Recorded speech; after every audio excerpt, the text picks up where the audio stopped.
Posledný pracovný týždeň pred letnými prázdninami priniesol aj tieto 4 dôležité udalosti. Rusko sa rozhodlo blokovať európske médiá, ktoré podľa nich systematicky šíria nepravdivé informácie o špeciálnej vojenskej operácii, teda o vojne na Ukrajine.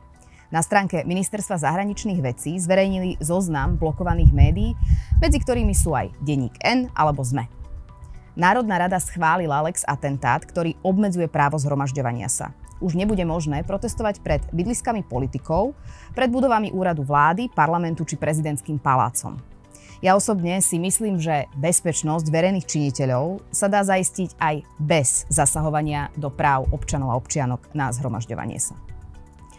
Koalícia ukončila svoju prvú parlamentnú sezónu schválením zmien v audiovizuálnom fonde. Urobili tak bez rešpektovania rokovacieho poriadku, keď hrubo ukončili diskusiu v pléne. Po novom o fonde nebudú rozhodovať odborné komisie, ale 13-členná rada fondu, v ktorej bude 5 nominantov ministerky kultúry Martiny Šimkovičovej. Babišovo hnutie Áno, ktoré odišlo z frakcie Renew, kde členom je aj Progresívne Slovensko, spolu s Orbánovým Fidesom a krajne pravicovou Slobodnou stranou Rakúska, zakladá novú politickú alianciu s názvom Patrioti pre Európu.